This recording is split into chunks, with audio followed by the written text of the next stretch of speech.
Hello, everyone. My name is Teksu Kim, and welcome to the Korean Cultural Society of Boston's New Music Symposium, sponsored by the Consulate General of the Republic of Korea in Boston. I am very excited to have Dr. Hyo Shin Na as today's guest.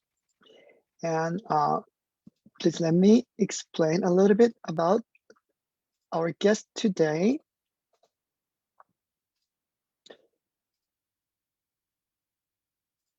So Dr. Hyo Shin Na has been commissioned by the Fromm Foundation at Harvard University, the Koussevitzky Foundation, the Zellerbach Family Foundation, the Argosy Foundation, the W.N.F. Hewlett Foundation, the Elaine and Richard IV Foundation, Intermusic San Francisco, the Other Minds Festival, and the Los Angeles International New Music Festival, among many others.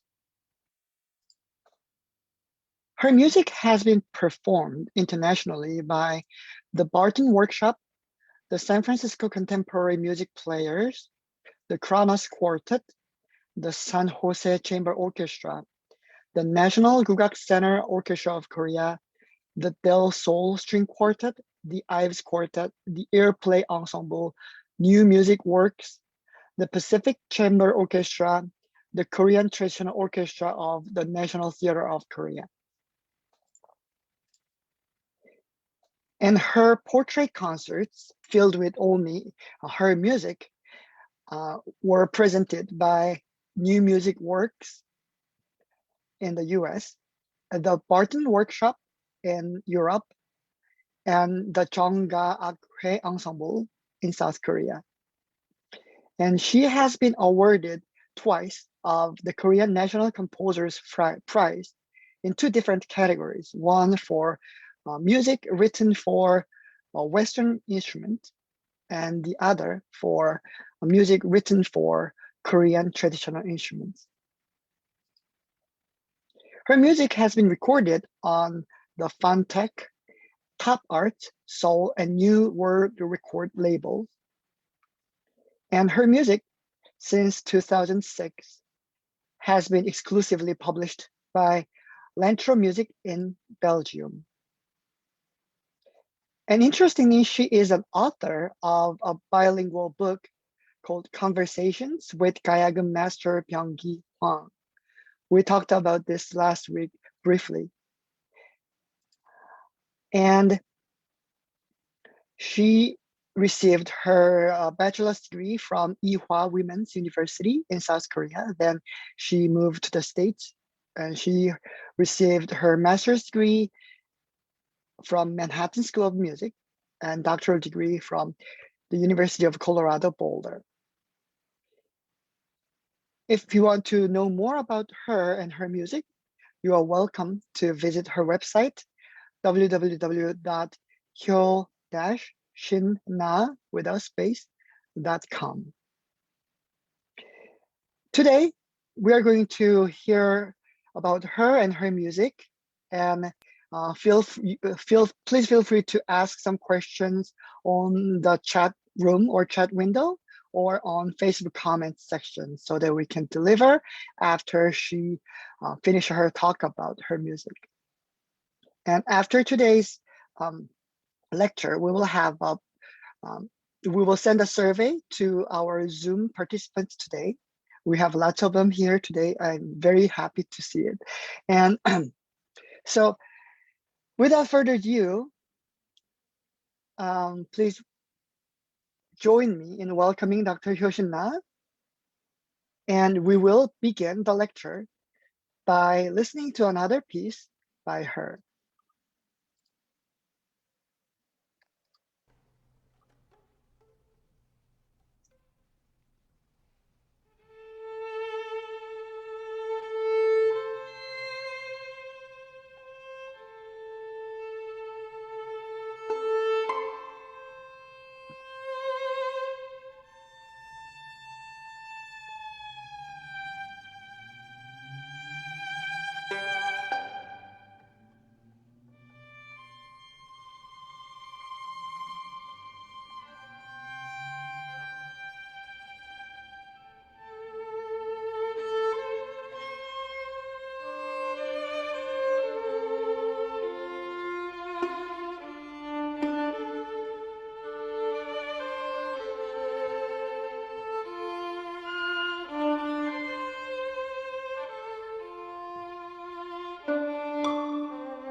This was the recent premiere performance of my weaving variations after Victor Hara's Angelita Huenuman that I wrote last year for two violins.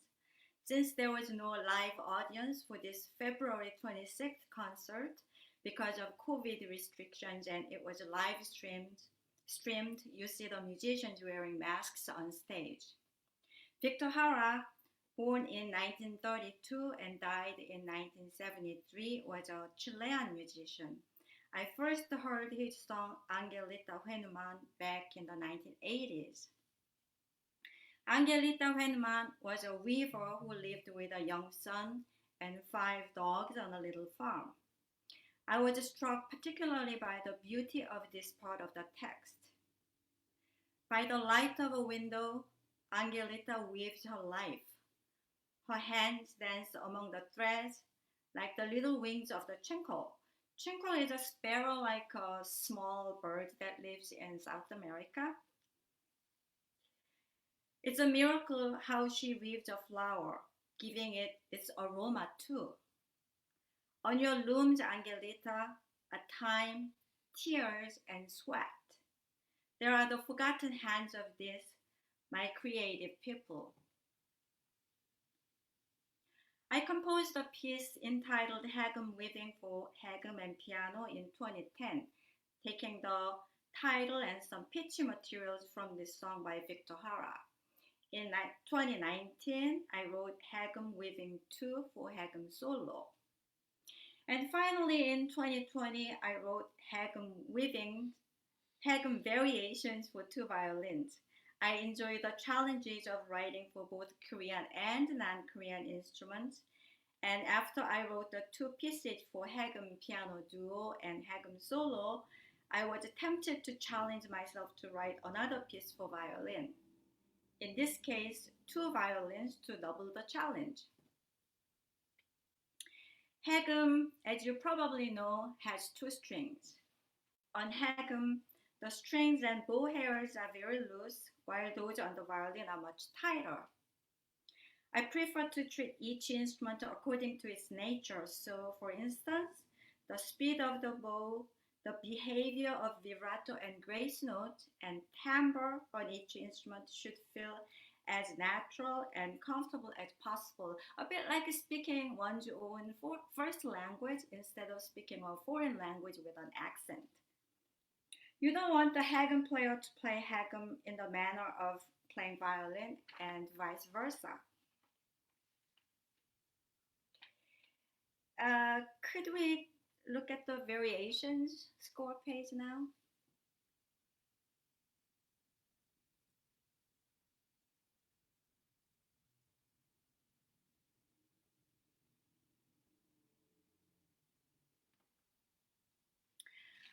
I'd like to talk a bit about a piece I wrote a long time ago, 1990, Variations for Piano Solo. In the spring of 1988, I had completed all the work for my doctorate. Now it was time to move away from the advice and way of thinking of my teachers. So I was on my own. However, instead of feeling liberated and happy, I felt lost. I found myself rejecting everything I wrote that reminded me of something my teachers would like. As a result, I couldn't write anything. It took me 2 years to write Variations, and it's only 12 minutes long. I knew, of course, that a set of variations must have a theme, so I avoided writing a theme. Instead, I wrote 2 notes on interval. A theme was supposed to be developed in a set of clearly delineated variations. I decided against development and wrote continuous variations on the interval in 5 big sections. The texture of my piece was transparent, lacking the expected accumulation of notes that would form harmonies. Since I'd heard the almost constant ornamenting of notes in Korean music, I wrote a lot of grace notes that made the piece should sound less fixed and square. I tried to make the piano sound like a melody instrument, not a harmony instrument, and because at times I wrote faster music in the highest and lowest registers, omitting the middle, the piano sounded a bit like a marimba. Well, we'll listen to variations played by Thomas Schultz. To save time, maybe we can listen to the first 6 minutes or so of it.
piece has been played by many pianists, including some young musicians who have played recently.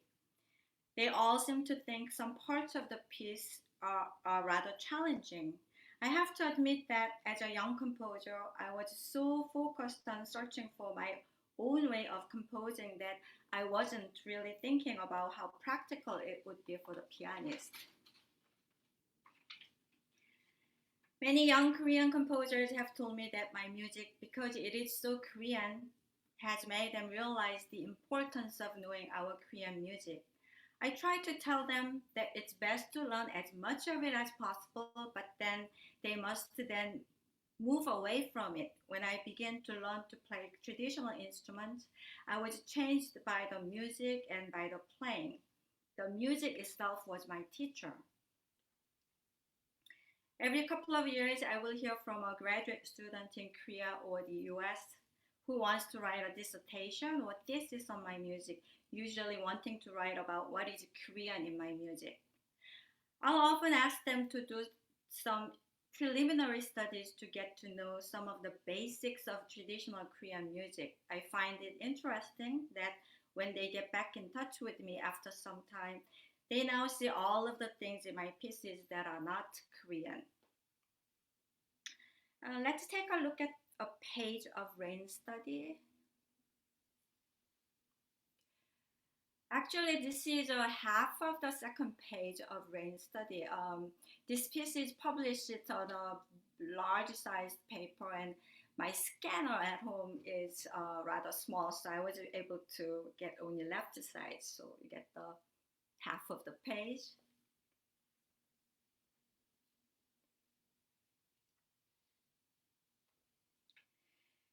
This piece, Rain Study from 1999, is the second in the series of studies for solo piano that began with Piano Study 1 in 1997. These are studies for both pianist and composer. The focus of both pieces is on the layering of melodies and the superimposition of the pianist's hand. As you can see, the first half of Rain Study is written using spatial notation. Even in an early piano piece like Variations, the piece we just heard, I wrote a lot of grace notes. In the central slower section of the piece, almost every main note has a grace note preceding it. I feel that the sheer number of grace notes both complicates and lightens the rhythmic flow of the music. In Rain Study, 9 years after Variations again, lots of grace notes.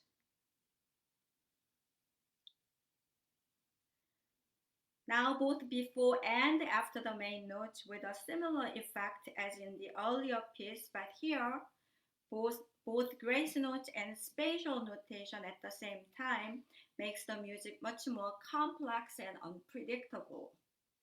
It's a sort of shift away from the ornamental grace note in composers like Bach, Mozart, and Schubert to the grace note as a truly integral element.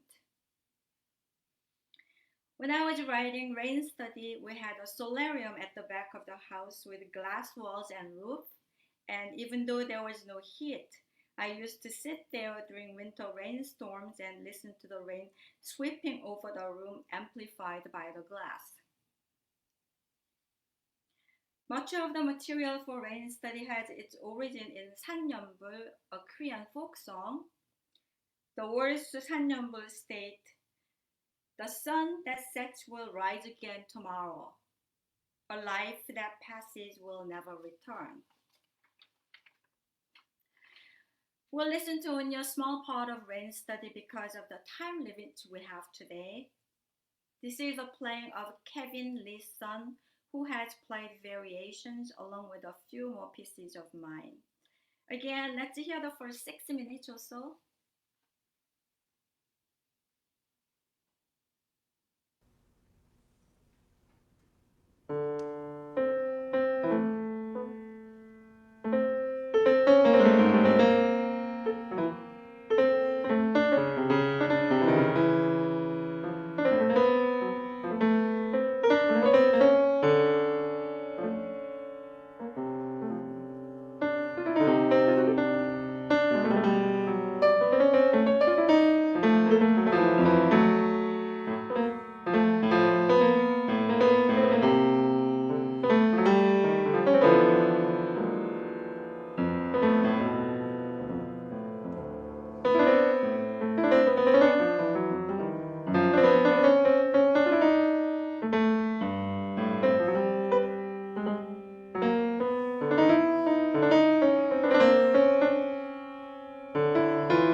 now we'll take a look at a page of another piece called Akhmatova's Muse.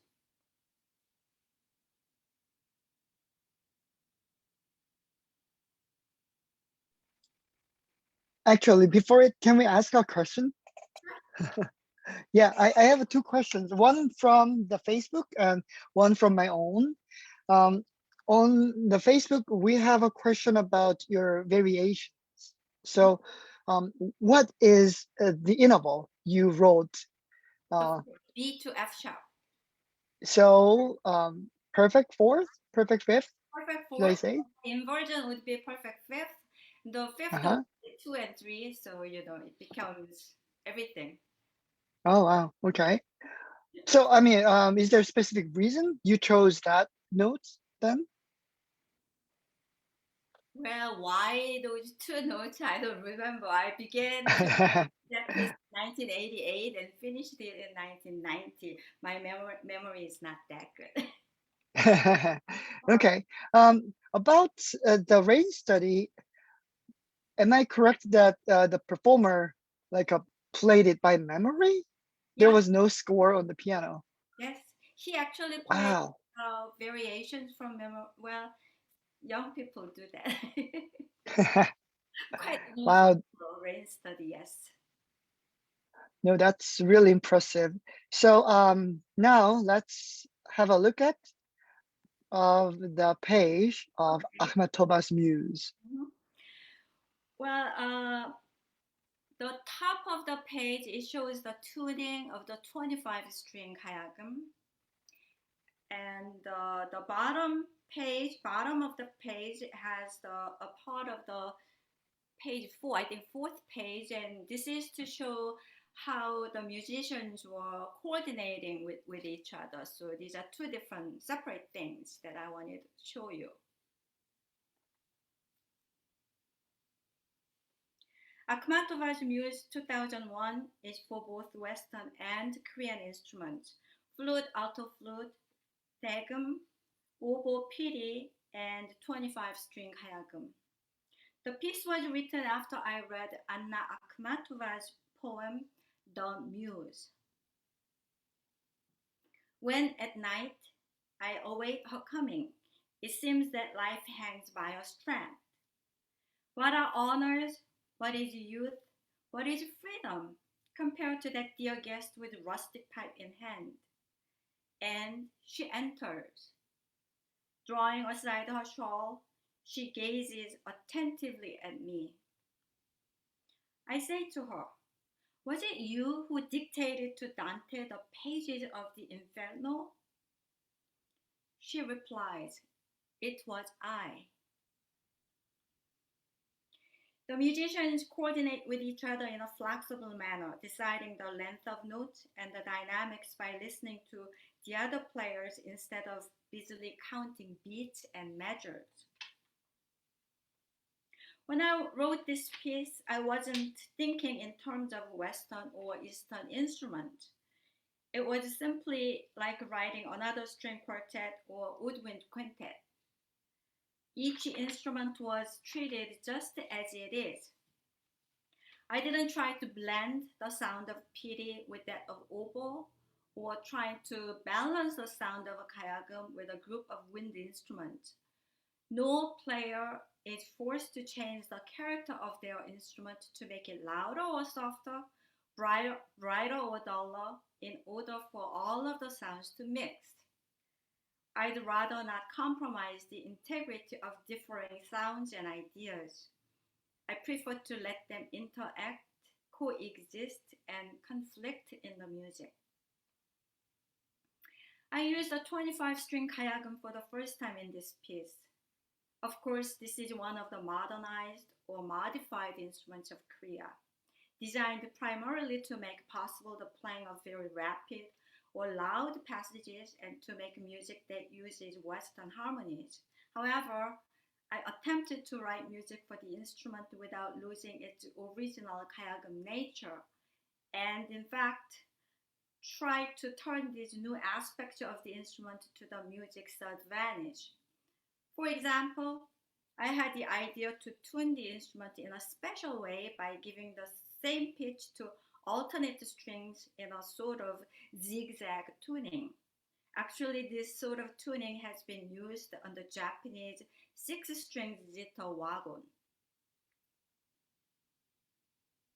I also asked that another 5 adjacent strings be tuned to the same pitch and played in rapid succession. The result was a sort of halo-like blur. In a later piece, I also experimented with a way of producing vibrato on the group of strings tuned in this way with the palm of the left hand instead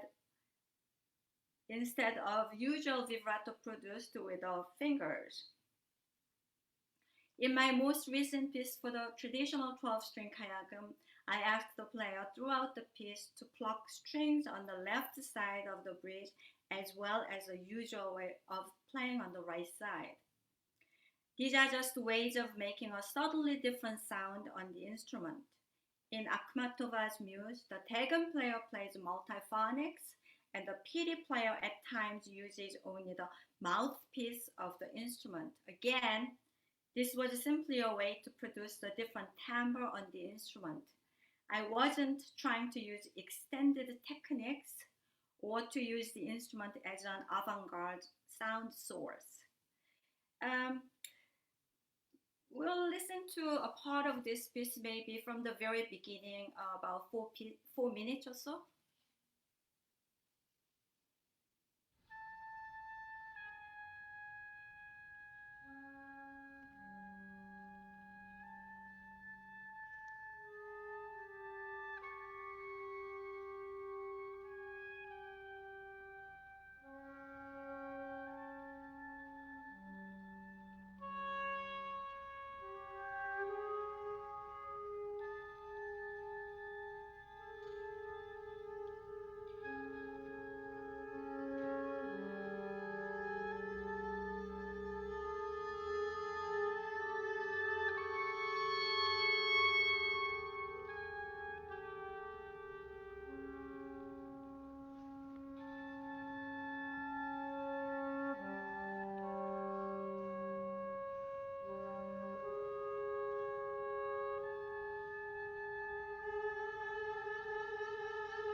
now we will take a look at the first page of a piece called Song of the Firewood,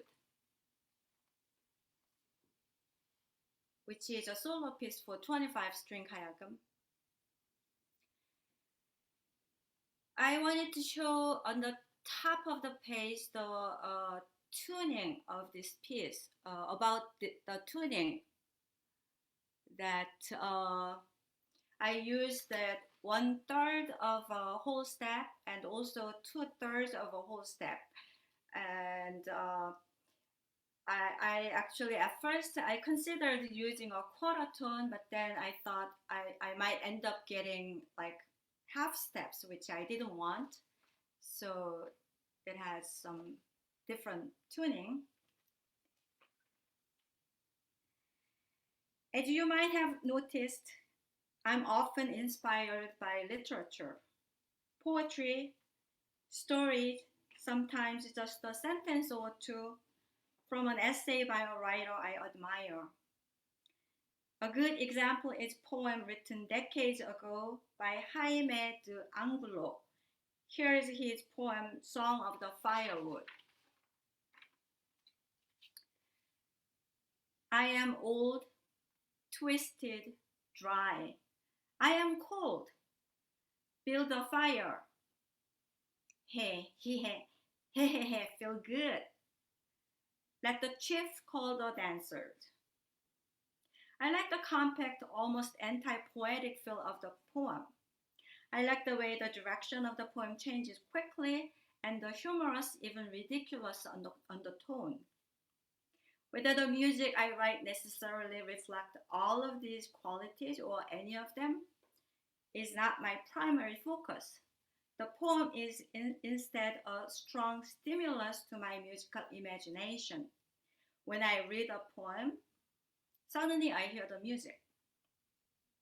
So literature, also visual art, paintings, sculpture, drawings, and of course, nature. Even the way a baked potato looks on my plate.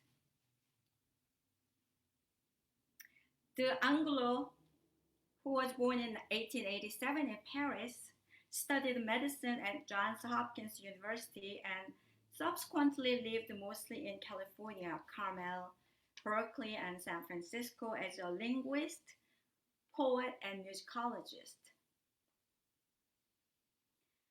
The texture and structure of the music resembles the process of firewood becoming ashes. Again, maybe we can listen to the first 6 minutes or so of this piece, Song of the Firewood.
The name of the player is Hyun-Chae Kim, who also actually played from memory. I wrote Ocean Shore in 2002 for chamber orchestra and PD solo, and in 2003, Ocean Shore 2 for clarinet, violin, viola, and cello. These two pieces are a study of the use of diverse materials and on the coexistence within a piece of music of various instruments. As in the meeting and interaction of water and land, these instruments can have fundamentally very different characters, PD and violin, or clarinet and cello, yet shouldn't lose their basic nature in the interest of harmony or even beauty. I wrote Ocean Shore 2 for the San Francisco New Music Group Year Play to celebrate the 100th year of Korean American immigration. We'll listen to a part of this piece, not from the very beginning, but from the middle of it. And this recording was made by the Barton Workshop in Amsterdam.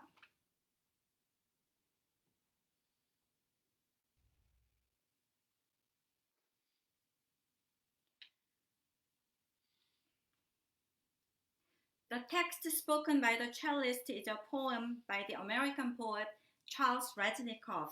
It was a part of a very long poem called By the Well of Living and Seeing. I have one more piece to introduce to you today.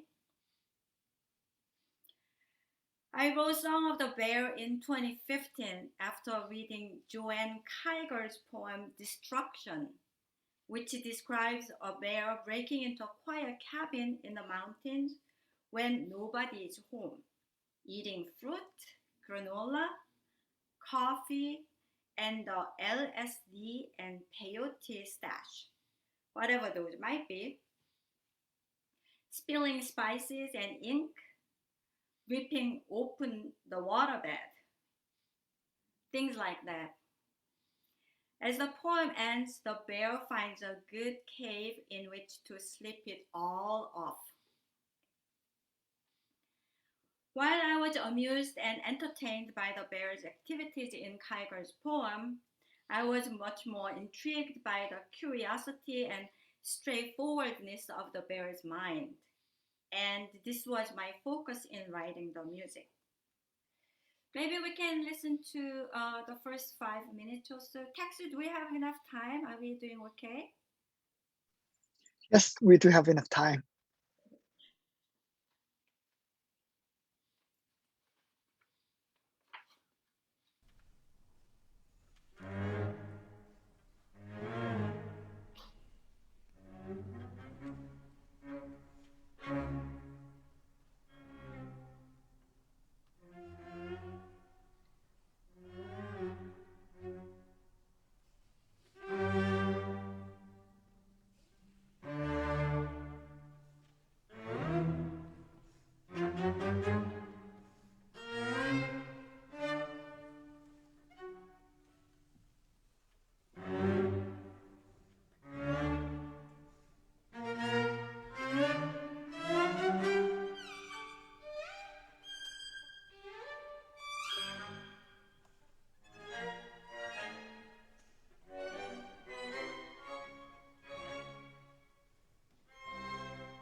Well, Gyeongso Park on the Kayagum with a sonnet string ensemble.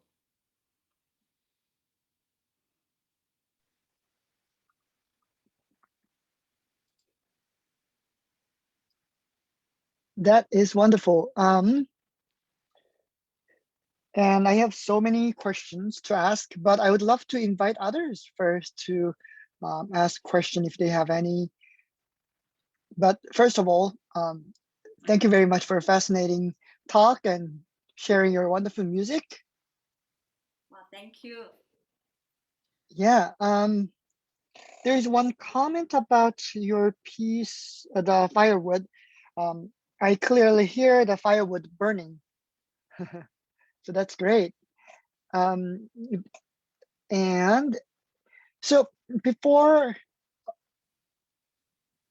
we move forward, so what's really, really impressive to me is your how prolific you are and how consistently prolific you have been after the 2 years you had, 2 years of writer's block, or I mean the transition, I would say.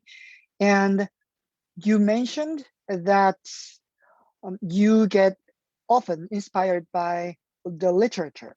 So I think I know your source, but how do you discipline yourself to be so prolific? How many hours you write? Do you compose every day? I mean, can you tell us about a little bit of that? Well, I think players, the instrumentalists practice all the time. I mean, they practice every day. No one asks them, so it's a little amusing to me. But for me, um, I try to write every day if possible, and motivation, I don't know. I work for some hours, sometimes many hours, and sometimes less hours. I stop when I feel I've done enough. Then, in between during the night, I still think about it. So I can't wait to get back to it next morning. So just, and those 2 years, I didn't have a writer's block. I was just rejecting a lot. So I wrote very slowly. I see. That's great. Do you have any advice for other composers who lack of motivation, just like me sometimes?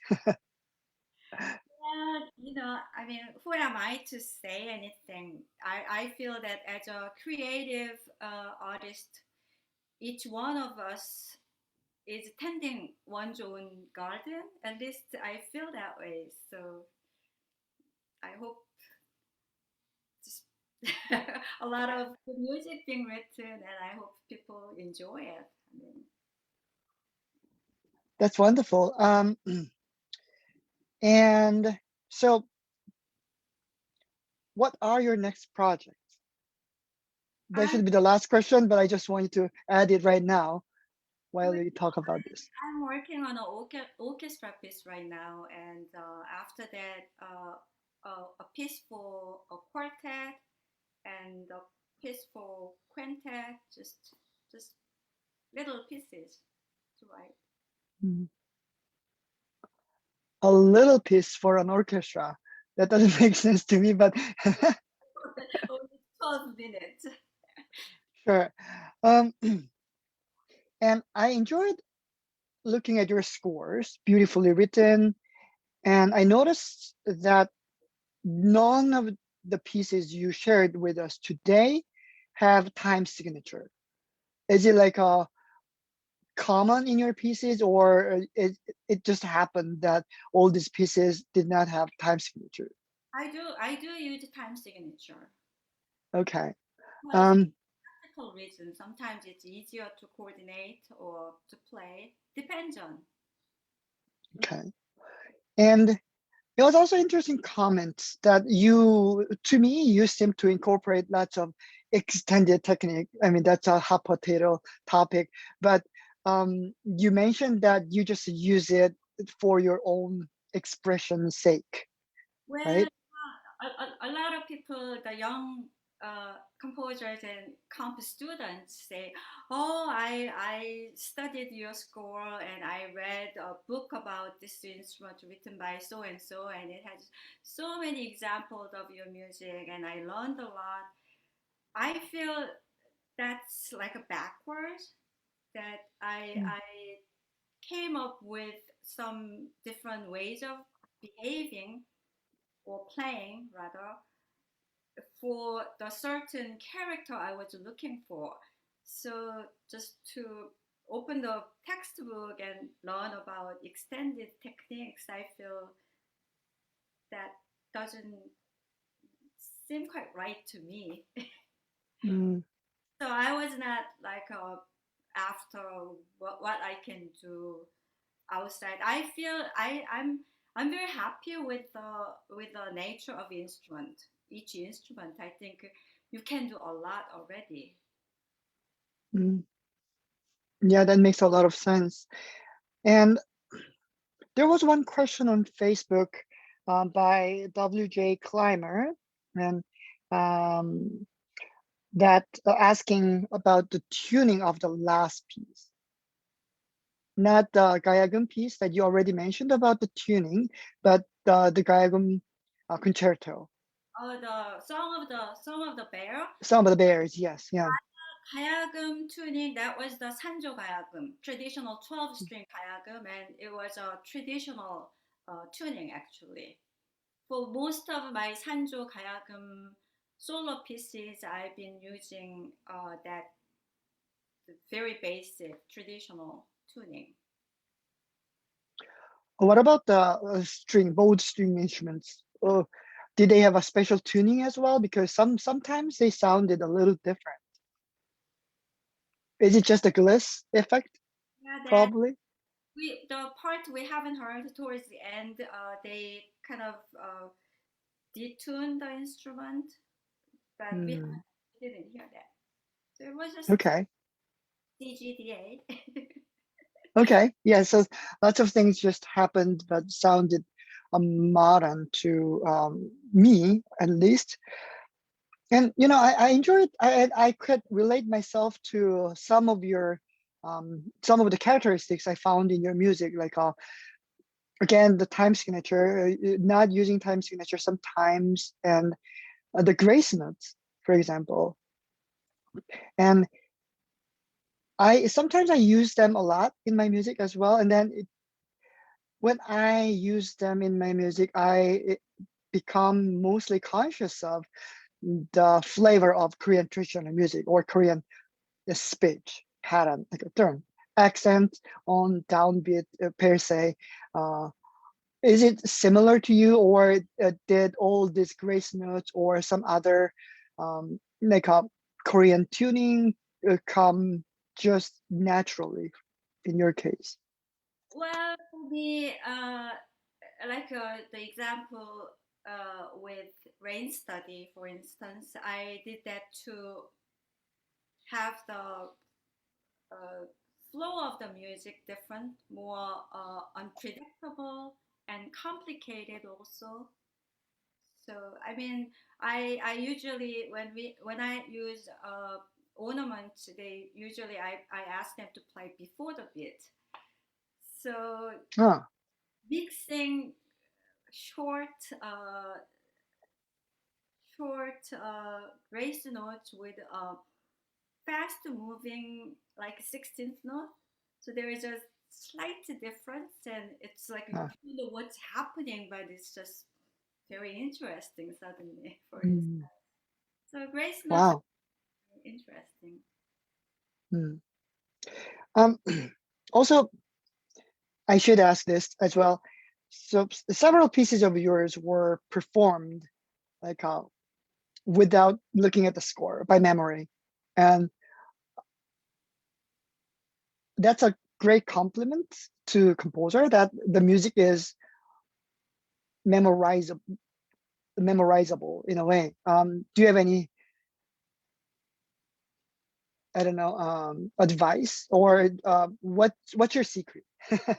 Well, two different things I can say. First of all, like when my piece, "The Wind Has No Destination" for 가야금 solo or variations for piano solo, it was extremely difficult, and I had really good musicians who worked really hard, who played using the music.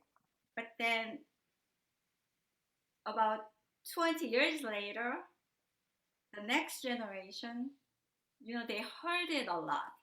So it's much easier. Also, they can go to the musicians who played and learn how to do it. So you can do it from memory.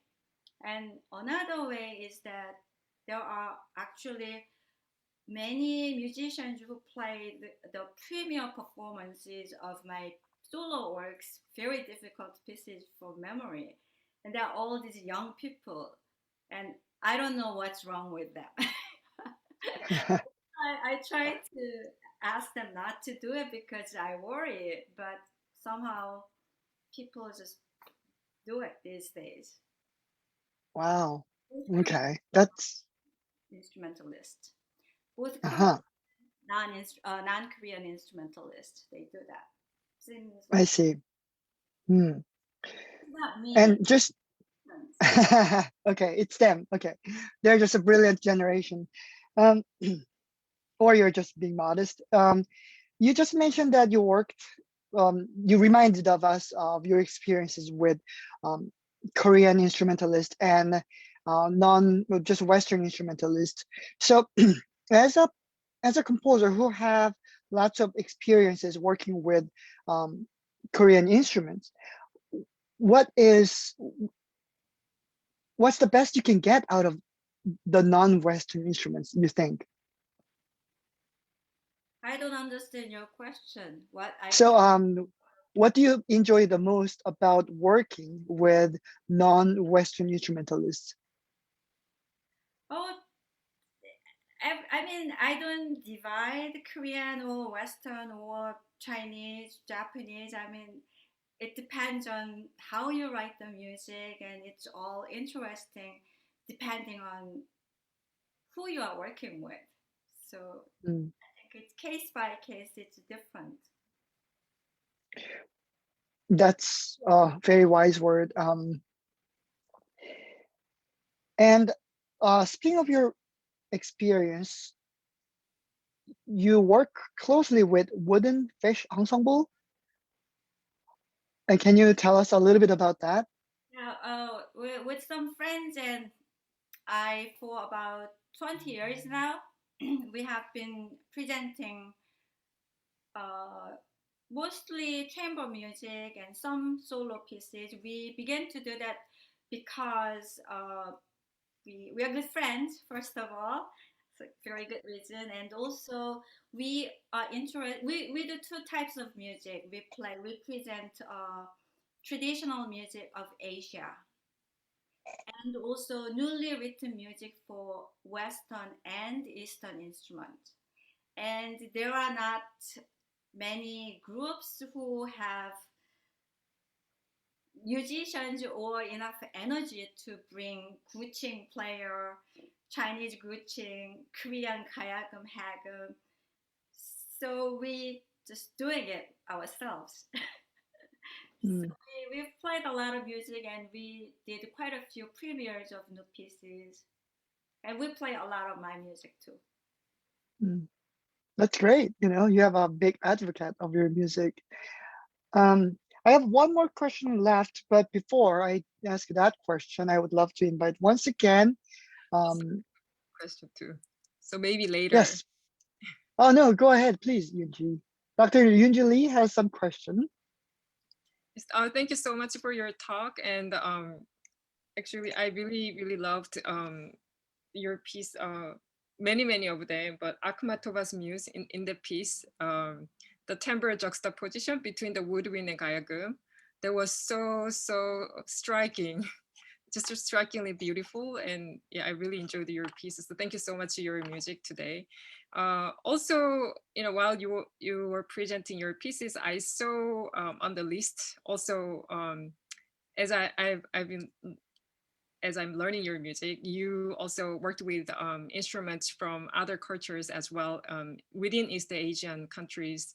So I'm wondering what's your compositional process and compositional approach when you write music for those instruments, and um, is it important for you to incorporate the cultural aspect of, or the history of those instruments when do you consider that aspect of the cultural perspectives or social perspectives, incorporating those musical elements into your music? Yes. First of all, thank you for joining us and for listening and very kind words. I came to the US wanting to study further the non-Korean music, but I ended up becoming more and more curious about traditional music of Korea. So I ended up studying, in addition to the Western music further, I ended up studying Korean traditional music by getting to know the music and learning to play quite a few instruments and pansori, which is a one-person opera. And when I wrote variations, for instance, the first piece we heard earlier today, uh, people really liked it. It seems like that was 31 years ago, and by studying a lot of Korean music and instruments, I think it was natural that I was influenced by the Korean music, and I was very happy that people said very nice things. But as years had gone by, I began to feel gradually that I was like trapped by the Korean music and also Korean this and Korean that. So without denying the fact that I had studied Korean music and European classical music and some of the newly written American music, I wanted to go further from that point where I felt like a prisoner of my own this world. So I began to take lessons on Chinese guqing, Japanese koto, and shamisen. And at that time, by that point, my interest was not in the uh, any musical style of any particular nation or place, but my interest was in new sounds of new instruments and also the new way of behaviors in my own personal music. So when I write for different mixture of instruments, no, nothing from outside that the history, I mean, that's interesting, but when I write a piece of music or a section of a music or each note, I think of the character that I am trying to achieve. So for me, writing for string quartet, and I've written a few pieces for Korean kayagum and Japanese koto, same thing to me. I'm just dealing with one character at a time. Could I ask you actually one more question? Yeah. Sorry, Teksu. So uh, I came to the States in 2004, and also I'm a composer too, and I've worked with American composers, and I've seen many American composers who freely mix all different kinds of Asian music in a very, very free way. And I was very struck by their freedom in combining, all these cultures without any boundaries. But um, do you think there is a certain difference between you're using this music from different Asian cultures and American composers freely using this the cultural materials from East Asian countries? So Are you telling me that there are some people who are doing it without much knowledge about it, or sure, sometimes.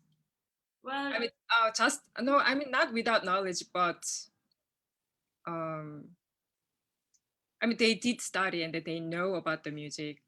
But I think for Koreans, for many Korean composers, still our opportunities are more bound to writing music for Korean music or for Korean instruments.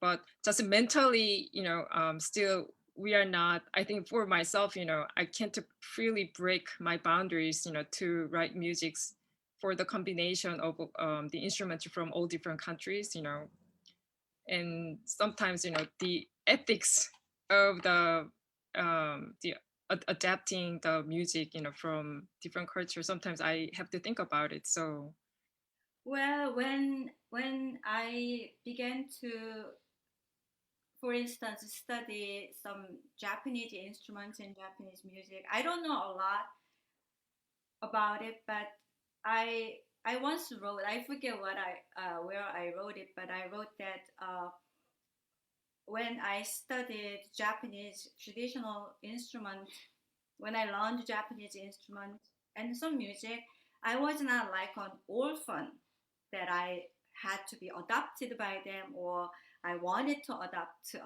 whatever music they are doing, but I had my home as a person who had studied a lot of other things.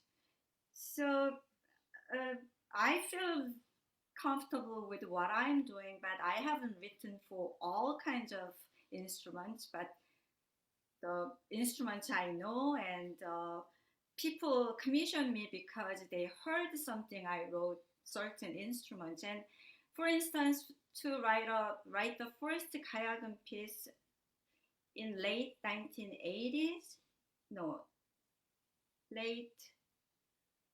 One of the first pieces I wrote for Kayagam ever was 1999, and I began to take Kayagam lessons in June 1988, and I spent since 1983 or so. I did a lot of research and listening, so I don't feel like I went shopping and then picked up something.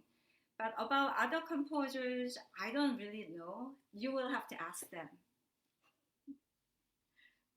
yes, thank you so much for your answer.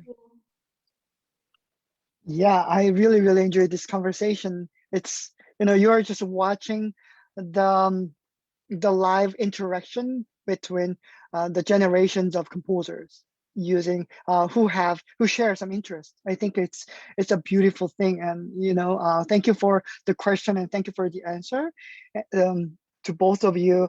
And again, Dr. Hyo Shin Na, it's really great to have you here and listen to a lot of your music. All of them are just fascinating, and I cannot wait to check them out more.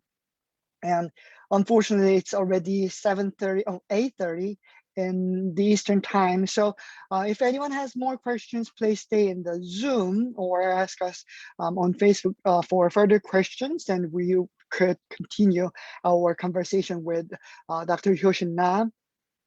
And Before we dismiss, I would love to invite you again to our next symposium with Dr. Kay Ree, who teaches at UCLA. And also, you will get some email from us to conduct some survey about how you feel about this symposium series. But until we see next time, please stay safe. It's getting better. Stay safe, stay healthy, and stay musical. And I will see you next week.